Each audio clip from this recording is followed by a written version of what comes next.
아까 이제 금리와 이 가계 부채 문제 좀 잠깐 언급했습니다만 최근에 이 대통령실 김대기 비서실장이 이런 얘기를 했었죠. 가계대출 위기가 발생했을 경우에는 외환 위기에 몇십 배 위력이 될 것이다. 김대기 실장이 사실 이 경제 관료로 계속 좀 일해오신 분인데 경제 관료, 고위 관료의 입에서 이 정도 이제 강도 높은 그 얘기가 나오는 경우가 이렇게 흔한 일은 아닌 것 같은데요. 굉장히 좀 맞습니다. 특이하게 봤습니다, 저는. 맞습니다. 어떤 배경이 있었던 걸까요? 가계부채가 지금 계속해서 이제 빠른 속도로 늘고 있는 것도 맞고 여기에다가 이제 고금리 상황에서도 대출이 줄지 않고 있어요. 예. 그래서 이제 최근 들어서는 정부가 브레이크를 걸고 있잖아요. 정부가 그동안은 부동산 경착륙을 막기 위해서 대출 규제를 많이 완화했어요.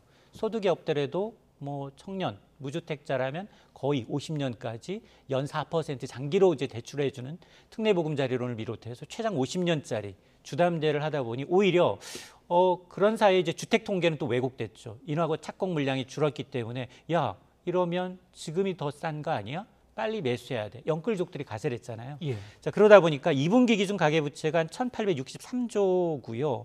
이게 지난해 3분기 정점 찍은 이후 2분기 연속 줄다가 계속 늘고 있고 월간 데이터를 보더라도 지난달에 26일 기준 2조 5천억 원가량 늘어났는데 이게 2년 만에 가장 많이 늘었어요. 90%가 주택담보대출입니다. 예. 그리고 신용대출도 2년 만에 5천억 원 이제 증가세로 전환을 했다는 거거든요. 물론 여기에는 뭐 여러 가지 함축적인 의미가 있습니다.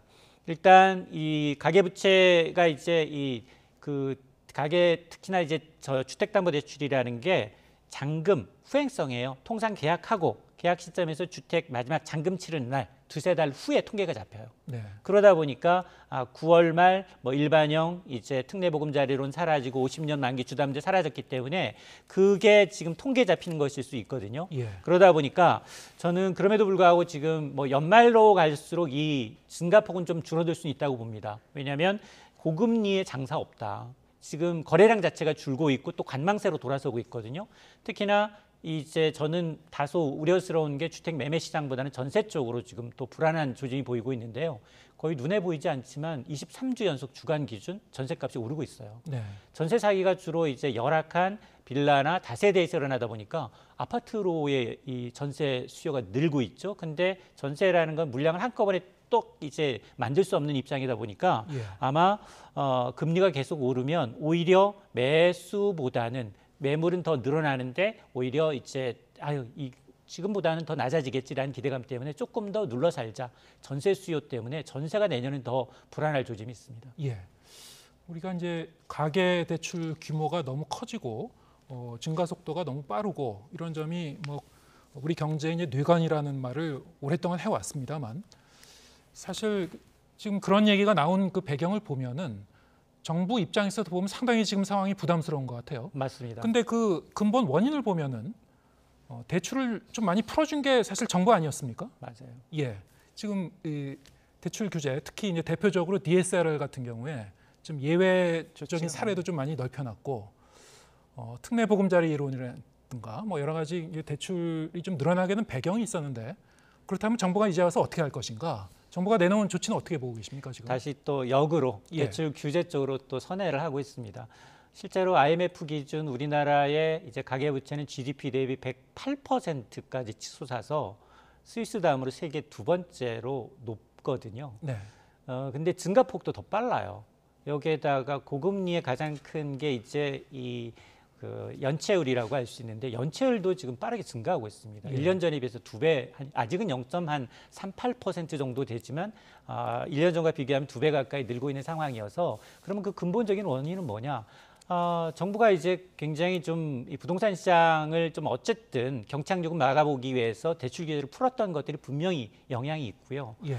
여기에다가 또 이 사실은 은행권도 지금은 가계부채 증가로 인해서 약간 이제 이 금융권에 대한 이제 관리 감독이 좀 허술한 틈을 타서 대출 금리가 회사채나 코픽스 금리보다도 훨씬 더 큰 폭으로 올리고 있어요. 그 예. 내면을 들여다보면 우대금리, 대출금리라는 건 기준금리 플러스 이제 거기에다가 가상금리를 더하고 우대금리를 빼야 되는데 네.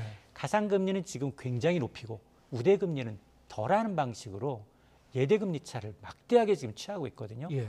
실제로 지금 뭐 거의 3분기 기준 뭐 30조 원에 달하는 금융권의 이자익 발생이 쉬쉬할 정도로 역대 최대입니다. 네. 자, 그러다 보니까 아마 정부가 지금 할 수 있는 거는 뭐 스트레스 DSR이라고 해서 야, 고정금리로 대출 받지 말고 제 변동금리로 대출 받지 말고 고정금리로 좀 유의하려는 것 같아요. 예. 근데 이거 좀 타이밍을 좀 봐야 돼요. 네. 왜냐하면 지금 제가 앞서서 현재 3.5%인 한국의 기준금리나 미국의 연 5.5% 기준금리가 굉장히 한 번 내지는 동결될 가능성이 높습니다. 예. 내년 하반기 가면 오히려 금리 내려야 되는 상황이거든요. 예.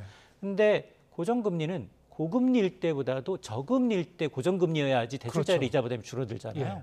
근데 지금 상당히 높은 금리에서 고정금리를 받아보게 되면 3년 이내 갈아타게 되면 이게 중도상환 수수료가 발생을 하거든요. 예. 그러니까 이게 조금 이제 좀 늦었다. 왜 이런 얘기가 나오느냐? 지난해 말 기준 지금 이 고정금리 대출 비중은 25%밖에 안 됩니다. 네. 변동금리가 한 75% 되니까 스트레스 DSR을 도입해서 변동금리로 이제 이 대출 받으신 분들에게는 가상금리를 더 얹어서 대출 한도를 좀 줄이겠다라는 취지는 충분히 공감하지만 그럼에도 불구하고 타이밍상 지금 이걸로 인해서 가계부채에 영향을 미칠 거냐? 오히려 대출 받은 사람들의 고통이 더 심해질 수 있다고 좀 보거든요. 예, 알겠습니다.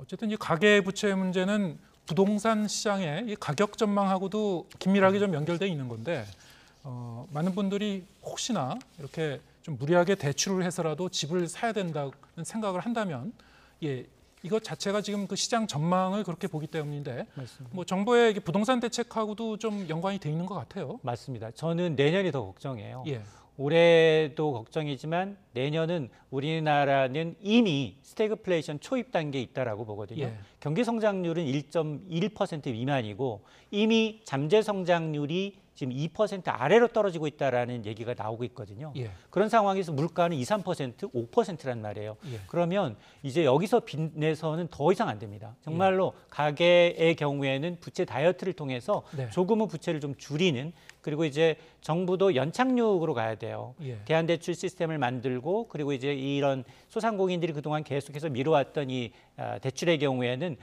지금 뭐 상각 프로그램도 하고 있고 해주고 있는데 이걸 어쨌든 상생금융을 통해서 이분들이 연착륙할 수 있는 방향을 좀 모색을 해야 합니다. 예, 알겠습니다.